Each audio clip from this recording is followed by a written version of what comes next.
Assalamualaikum warahmatullahi wabarakatuh. Alhamdulillahi rabbil alamin. Wassalatu wassalamu ala Rasulillah wa ala alihi wa ashabihi wa man sara ala nahjihi wa tamassaka bi sunnati ila yaumiddin. Wa sallama tasliman katsira amma ba'd.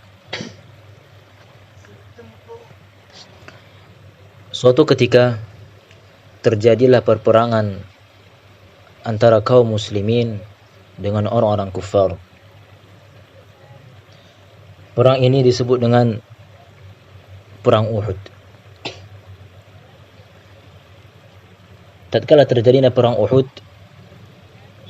umur Nabi sallallahu alaihi wasallam tatkala itu sekitar 50 tahun. Dan beliau sallallahu alaihi wasallam langsung memimpin peperangan tersebut. Maka sebelum terjadinya peperangan Uhud ini, ada salah seorang kafir. Dia menggali suatu lubang di medan perang tersebut, lubang yang dalam, dengan tujuan agar Nabi Muhammad sallallahu alaihi wasallam tatkala terjadi peperangan keesokan harinya, maka dia pun masuk ke dalam lubang tersebut. Maka keesokan harinya terjadilah peperangan antara kaum muslimin dan orang-orang kufar.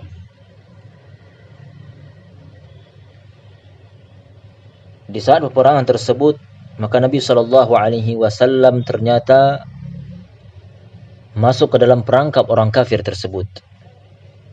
Yaitu diri ini terjatuh ke dalam lubang yang dibuat oleh salah seorang kafir untuknya sallallahu alaihi wasallam. Tatkala Nabi sallallahu alaihi wasallam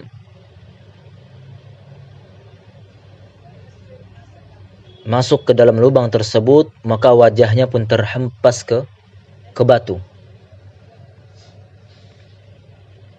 Maka tatkala salah seorang kafir yang bernama Ibnu Qamiyah, tatkala Ibnu Qamiyah melihat Rasulullah sallallahu alaihi wasallam dalam keadaan terpuruk, maka dia pun menghunuskan pedangnya ke hadapan Nabi sallallahu alaihi wasallam. Tatkala itu Nabi sallallahu alaihi wasallam memakai perisai kepala dari besi. Maka Ibnu Qamiyah menghunuskan pedangnya ke wajah Nabi sallallahu alaihi wasallam, sehingga wajah Nabi sallallahu alaihi wasallam penuh dengan darah, dan perisai kepala yang Rasulullah sallallahu alaihi wasallam pakai hancur sehingga menusuk pipinya dan tembus sampai ke giginya sallallahu alaihi wasallam.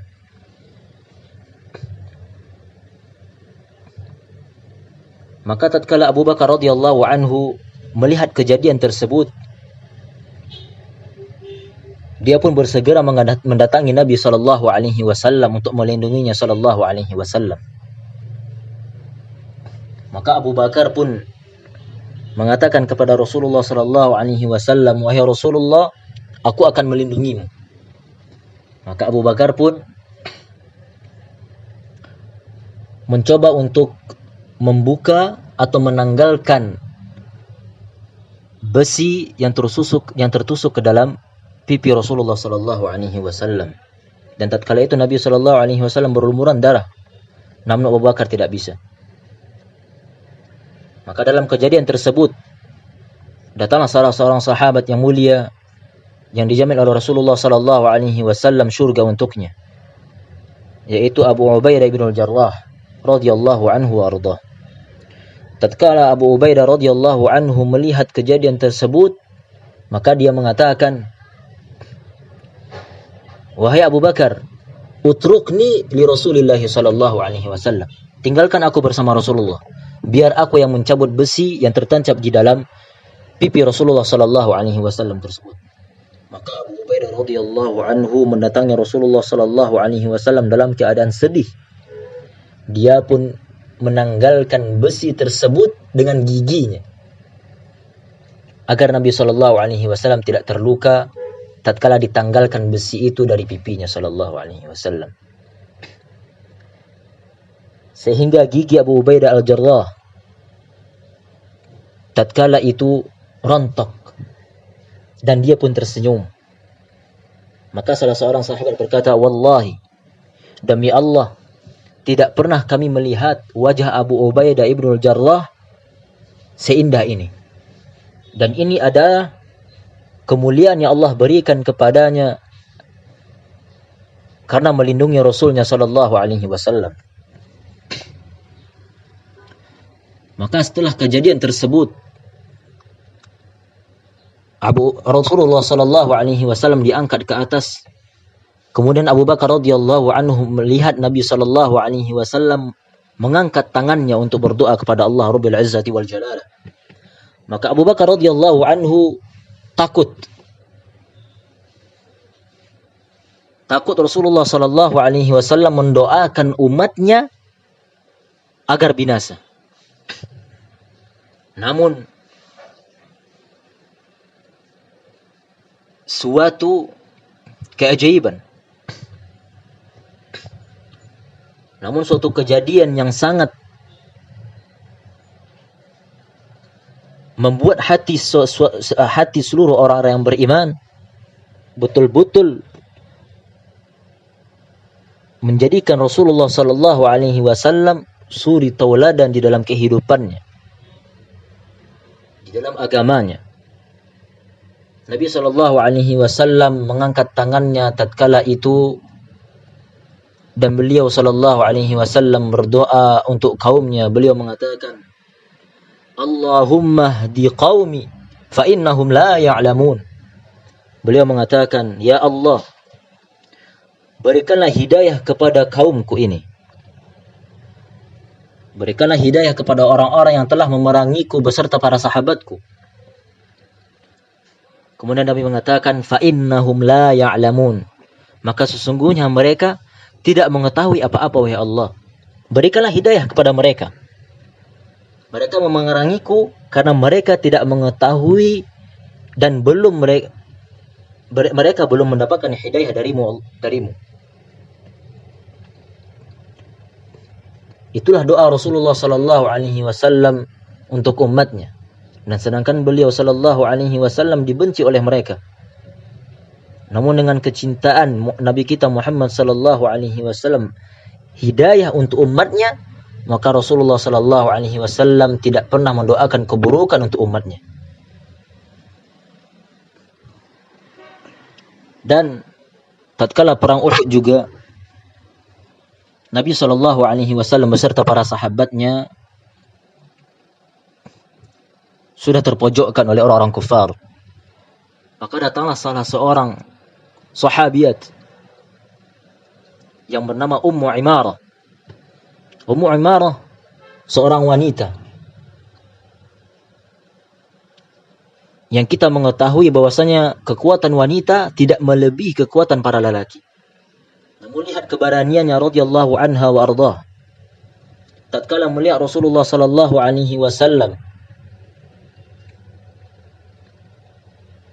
dihadang oleh orang kafir Quraisy, maka dia pun bersegera kepada Rasulullah sallallahu alaihi wasallam untuk melindunginya. Sehingga bahunya pun dihunus oleh pedang orang-orang kufar sehingga Ummu Imarah terjatuh. Kemudian datanglah anaknya radhiyallahu anha mengatakan, "Ya Ummah, sesungguhnya engkau tidak akan bisa melawan mereka." Kemudian Ummu Imarah mengatakan, "Wahai anakku, pergilah engkau kepada Rasulullah sallallahu alaihi wasallam, lindungilah dia. Jangan engkau pedulikan aku."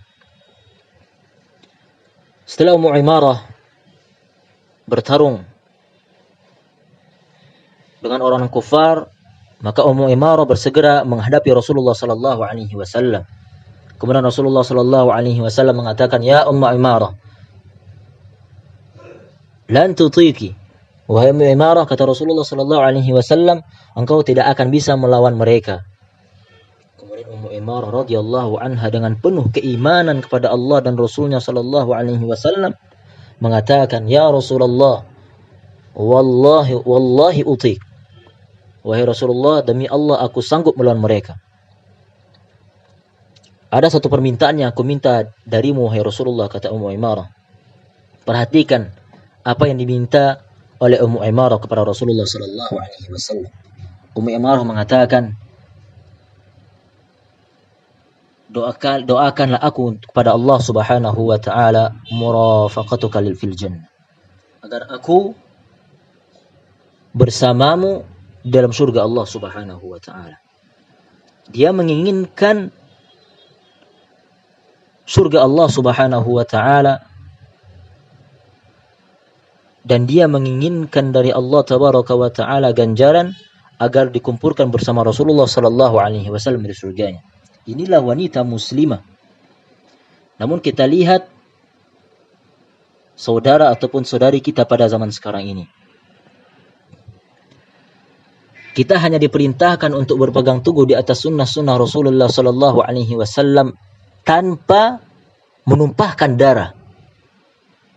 Namun betapa banyak dari kita yang tidak sanggup, yang tidak bisa, bahkan tidak mau berpegang teguh di atas sunnah-sunnah Rasulullah sallallahu alaihi wasallam. Bahkan merasa berat untuk melakukan sunnah-sunnah Rasulullah sallallahu alaihi wasallam di dalam kehidupan kita. Begitu juga kita lihat kaum muslimat, wanita-wanita muslimah, betapa banyak di antara mereka tatkala keluar dari rumahnya dengan bangga dan dengan santainya tidak menutup auratnya. Namun dengan pedenya mengatakan, aku ingin surga Allah Subhanahu wa taala. Dengan pede mengatakan bahwasanya aku mencintai Rasulullah sallallahu alaihi wasallam. Namun tatkala Allah tabaraka wa taala dan begitu juga Rasulnya sallallahu alaihi wasallam mewajibkan bagi setiap wanita muslimah untuk menutup auratnya, namun mereka pun enggan untuk menutup aurat tersebut. Na'udzubillahi min dzalik. Subhanakallahumma bihamdik, asyhadu an la ilaha illa anta, astaghfiruka wa atubu ilaik. Semoga kita dapat mengambil manfaat di dalamnya dan selalu berpegang teguh di atas sunnah-sunnah Rasulullah sallallahu alaihi wasallam. Assalamualaikum.